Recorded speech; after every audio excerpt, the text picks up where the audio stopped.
coaching, I think what will happen progressively is, like, right now I'm in the high school age, but as my son gets, you know, into it and at the age level, then I see myself kind of helping and following that program from the coaching standpoint. So right now I want to be able to build that system of defense. And then from a system standpoint, like what we talked about with Popovich and Belichick, you know, if I can take back what's been going on in the past, you know, from basically the 2000 era, you know, the first decade, you know, Duncan's been in this league for how long? Probably about, I think he's now 15 years or so in. You know, 4 championships that the Spurs had from '99 to like 2009 in that 10-year, you know, stint. That's impressive. When you look at Belichick with the Patriots and you see that, you know, 5 Super Bowl visits in that brief period of time that they had, and, you know, the rotation of coaches and the rotation of players, you know, that's impressive. And they won 3 of those.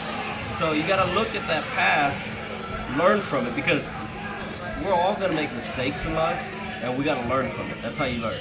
But if we're able to look at everybody else's history and their past and their results and learn from that as well, we're able to excel our growth on that. And so that's what I want to do from the coaching angle. From my family angle, I want to make sure that I'm helping, you know, my family. You know, I'm doing my part of it with my kids. You know, I'm also giving focus and priority to my wife and making sure that, you know, she's ready.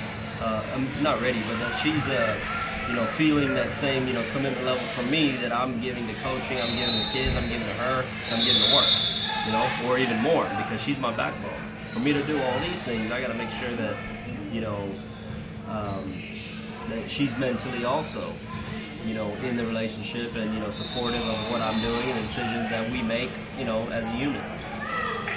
So I think that, you know, that's the other big piece. Okay, so when it's all said and done and you walk away from the coaching standpoint of basketball, what do you want your players and your past players to remember about you? You know, I want them to remember that I was honest, I was fair, and I helped them at least in some way or another, at least one particular way in their life. Whether it's basketball, whether it's just their life. If they took something away that just helped them become a better human being, that's my goal. You know, winning, losing, you're going to win, you're going to lose. That's what basketball is about. You know, NBA, they play 82 games regular season. No one goes 82-0. You win, you lose.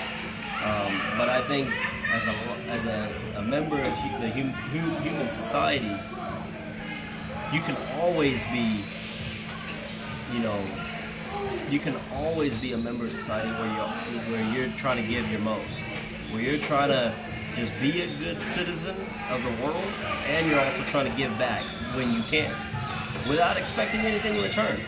I think if people, you know, want to do something and hopefully they get something back, you're not genuine about it. And you know, I hope that, you know, that's something that they remember me for. Okay, cool. What is a few things that many people don't know about Danny? Well, I'm not as old as you think I am, since you think I was, you know, running around in the 70s. I was born then.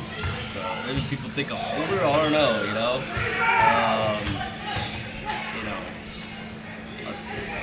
I think probably a few things are, you know, I have my own businesses. You know, I've worked at a young age. You know, ever since, you know, 15, I had a job, and I worked very hard at it, and I've continued to work ever since. And I'm not saying work is you know, what anyone should just continue, but it's helped me to just stay committed and focused. Whatever I do, I try to stay committed and focused, and then keep growing with it. So I think if there's something that people don't know about me, is just that how much I've done that. You know, I didn't play college ball or anything, but I was working my butt off during that time, and you know, getting me to a point to where I can coach at least. You know, and I was building certain skill sets from a coaching perspective. I was building certain perspectives from giving me that flexibility in my life to able to get back. So nothing like crazy, you know.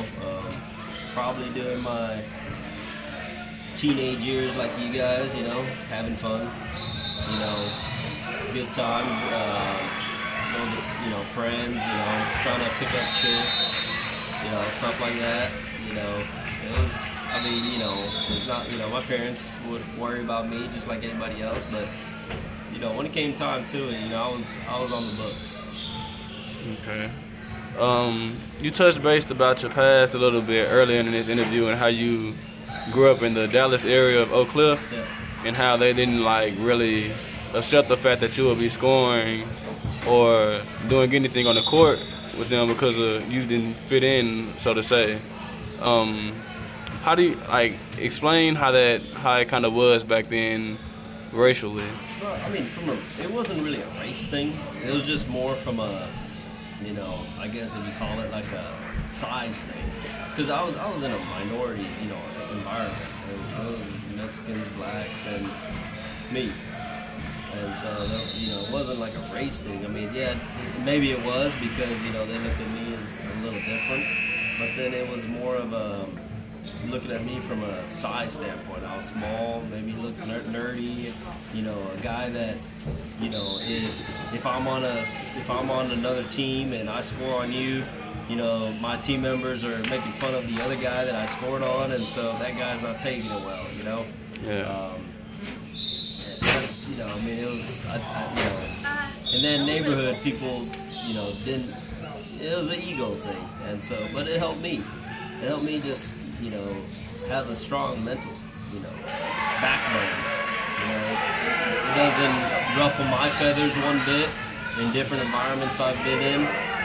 It's not like I'm trying to look for any confrontation, but I can handle it. Yeah. You know, and you know that young age, you know, helped me. I mean, I remember fifth grade. You know, I mean, a student brought a gun to the school, ready because he was upset with another fifth grader about what he said to him the other day, and so he brought his, you know, dad's gun and was ready to use it. But he didn't, luckily. But you know, that was the type of neighborhood it was. You know, when we walked home, you know, I mean, you'd get jumped. If you had a nice shoot, you get jumped in the alley. And that's, you know, that was it. And I don't think things have changed in certain areas. I know that area has changed a little bit. It's gotten a little better. But I mean, there's areas all across the U.S. that are like that. It's just how it affects you, and how, you could take it two ways.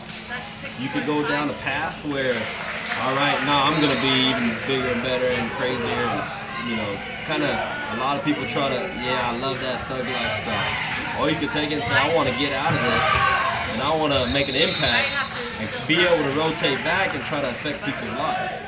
And that's the way I'm going. I want to try to affect people's lives where they stop looking at that and they try to focus. You know, even in this, you know, in this Tar Heel program, or even after they graduate. You know, I think every probably a member of the Tar Heels that graduated last year, if I see him or talk to, you know, I always ask them, how's their school going? Because to me, that's their priority right now in life, and so they should be going well. You know, they should be focused on it. They should take that as their work. That's their basketball practice. How much are they putting into it? Just like basketball, they go to practice, then they play hard in the tournaments, and they're focused in it. With school, they should be focused in it. They got their certain classes they're supposed to do. They got to go to the school. They got to take their notes, and then afterwards, they got to, you know, put the effort on the homework and, you know, the study side. Get ahead. I mean, that's what's going to excel them in life, or they're going to stay flat. Do they want progression, or do they want to stay flat? Okay, so how do they branch out of that? If they was in a bad community or just being around that, how do they branch out until it won't affect their lives in a negative way, and so they can probably just learn from it and go the different direction? You mean like graduates or like players? Or? Like, yeah, so say your players, because you got players from all around the world from different cities on your team, and they can be in like different communities and neighborhoods as the other. So how do they kind of like branch out and just stand out from what's going on in their life? I mean, it's, you know, you can't get everybody, but I think it's just the ones that you can touch. And so, like, with coaching, that gives me that floor to be able to touch. Like right now, 36 young lots, you know, from freshmen to seniors in high school. And so out of those, you know, I'm at least trying to, you know, every time trying to at least make a difference, you know, each time that I see them. Whether it's a little piece, you know, whether it's basketball or, you know, but more importantly, is being a good human. Really being able to make life changes. More of a, you know, are they showing commitment? Just like we asked them to be committed on the basketball court, focus in, you know, run fast, you know, just be engaged, run. That's the same focus that they've got to do for themselves in their life. And that's what I want to try to help and, you know, have people kind of turn around on. Okay, when you look back on your life, would you be able to say that you were successful? Well, you know, people have different success factors. You know, I look at it as, you know, I have a family, healthy children. That makes me successful. And, you know, I'm able to, I feel like I'm, you know, growing as a good human being, and I'm able to give back. So that's making me happy. Okay. Well, I'm gonna let you go. I know that you're a pretty busy man. You gotta handle your team. I thank you for taking the time out to have this interview with me. Is there any few last words that you would like to say? You know, I just think that when you reflect on the history and looking back into people's lives, I think, you know, people should learn from their own mistakes.